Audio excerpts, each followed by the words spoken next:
Hi, welcome to my topic Circuits and Networks. I am Ravikant Malajushla, and today we are going to discuss an important theorem called maximum power transfer theorem. Look at the basic definition of maximum power transfer theorem.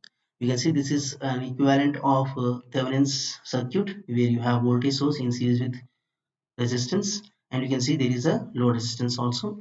So how we are going to apply maximum power to this single loop circuit? So it states that the maximum power can be transferred from source, that is here, to the load, that is here, when load resistance is equal to the source resistance. So this is the basic definition of maximum power transfer theorem. So let us obtain the value. So how do we do that? Since we have a single loop circuit, we can calculate the value of current, which is obtained as Vs by Rs plus RL. So I'm going to obtain the value of power delivered to load resistance, which is technically equal to I square RL. So this I square RL, wherever it is there, replace I with this value. Hence it becomes like this. P is equal to Vs by Rs plus RL whole square times RL. I'm treating this as equation 2. With this equation, I have to obtain the value of maximum power. To determine the value of load resistance for maximum power to be delivered, we have to differentiate power, that is this value, with respect to the load resistance, that is this value, and equate it to 0. So how do we do that? Take the mathematics help, that is differentiation of power with respect to load resistance. So you can see I have taken d by drl times the power value and equating to 0, which will give you the value like this. So it's nothing a simple UV rule. I'm taking V s square outside and applying u by v rule. Sorry, it's not a u v rule, it's a u by v rule. Differentiations of u by v rule. So which will give you like this. Now, since you have equated to 0, this denominator terminal as well as this terminal goes to 0, and we are left over with Rs plus RL whole square minus 2RL times Rs plus RL equal to 0. Take out this common terminal. So we're going to left over with this, and then we are going to left over with this. Rs is equal to RL. So satisfying the maximum power transfer theorem basic definition, let us find out the value of maximum power here. So if that is to substitute the value wherever you have Rs, replace it with RL. So in the equation we are replacing the values. So you're going to get the value of maximum power, which is equal to Vs square by 4RL. So this is the value of maximum power when load resistance is equal to the source resistance. So this is the basic proof for maximum power transfer theorem. Let us apply this theorem to a particular problem. Here you can see in figure 1 you have 25 volts active voltage source, 3 amperes current source, and you have passive elements, and there is a load resistance where we need to find out the value of current and therefore the maximum power. For that, what we have to do, we have to do the basic steps to solve this particular problem. That is,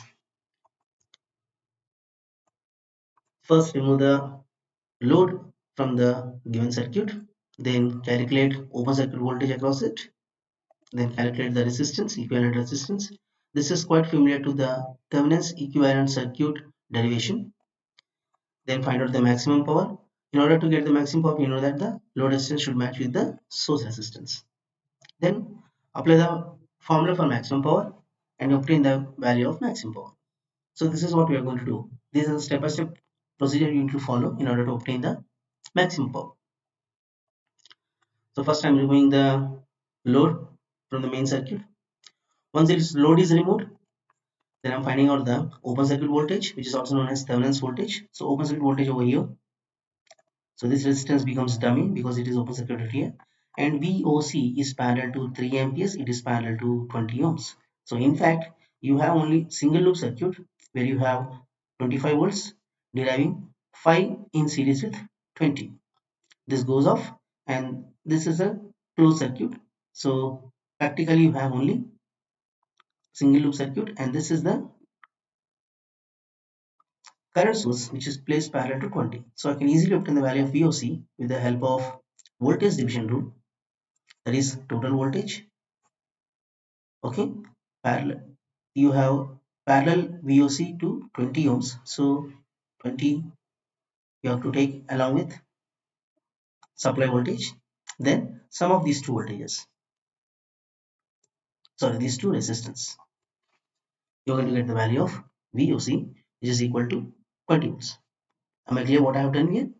See, we have VOC, which is going to be measured across this terminal and this terminal. Okay, and this is dummy resistance. So since it is open circuited, we can remove this. So VOC positive is situated to this, negative is situated to this. So VOC is parallel to 3 as well as 20. So whatever the value of voltage is across 20 ohms, the same voltage exists across 3 amperes. So I'm finding out the value of VOC across 20 with the help of voltage division rule, that is total voltage into the same branch resistance divided by the series resistance of the circuit. So 25 into 20 divided by 20 plus 25, which is equal to 20 volts. Once the voltage is obtained, we can easily obtain the equivalent resistance by short circuiting voltage source, open circuiting current source. So we have done that. Now 5 is in parallel with 20 and it is in series with 4, which will give you the value as 8 ohms. Once voltage and resistance are obtained, we can easily obtain the value of load resistance to get maximum power, that is RL is equal to RS. So you're going to obtain the value of maximum power as 20 square by 4 times load resistance, which is equal to 12.5 watts. So this is how we solve a practical problem involved with maximum power. Now you can see here there is a Wheatstone bridge over here. We need to find out the maximum power which is flowing across PQ. Now I have to remove the first load from the network. Then loop 1, loop 2 are getting identified because you have only two closed circuits. So you have loop 1 current, loop 2 currents. With this I'm going to obtain the loop current equations like minus 110 volts plus 3 I1 minus I2 plus 9 I1 minus I2 plus 3 I1 equal to 0, and second loop equation 3 I2 minus I1 plus 6 I2 plus 9 I2 minus I1 equal to 0. With these two equations I can solve and I can obtain the values of I1 and I2. Once I1 I2 are obtained, I can easily find out the value of voltage across PQ like this. And since the current is flowing in 9 ohms, taking loop 1 as dominating loop, so the current would have traveled like this. So 9 ohms multiplied by the current I1 minus I2 will give you the voltage drop across this terminal. Then the same current is entering and it is coming through 3 ohms. So the current would have traveled like this. So with this I am going to obtain the value of VOC. So once I1, I2s are obtained as 15.7 amperes, 10.47 amperes, and applying the KVL to this loop, the algebraic sum of the voltages in a closed circuit is equal to 0. So this is unknown voltage, this is the known drop, and this is the known drop. Substituting the values of I1, I2 respectively, I'm going to obtain minus VOC plus 9 I1 minus I2 plus 3 I1 equal to 0. Substituting these values of I1, I2 over here. So I'm going to obtain the value of VOC is equal to 94.17 volts. Once the voltage is obtained, which is known as Thevenin's voltage, I'm going to find out the equivalent resistance here. For that, you please observe, we have shorted the voltage source here. Now this, when it goes to this terminal, you can clearly observe 3 will be parallel to 6. 3 will be parallel to 6 like this.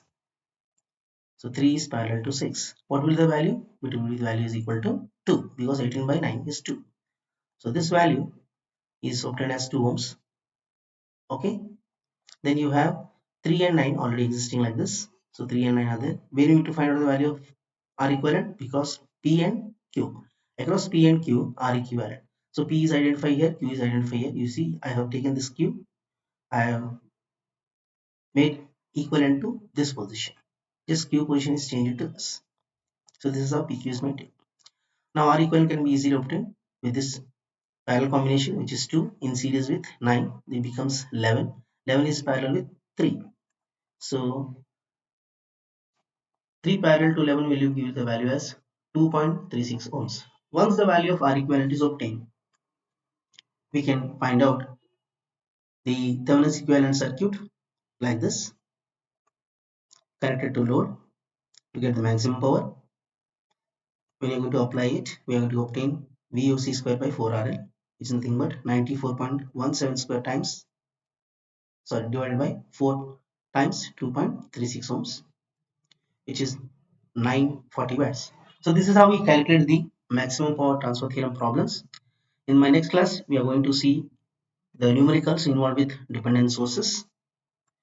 So if you like my video, please share among your friends, and please subscribe to my channel and press the bell icon for the future notifications. Thank you.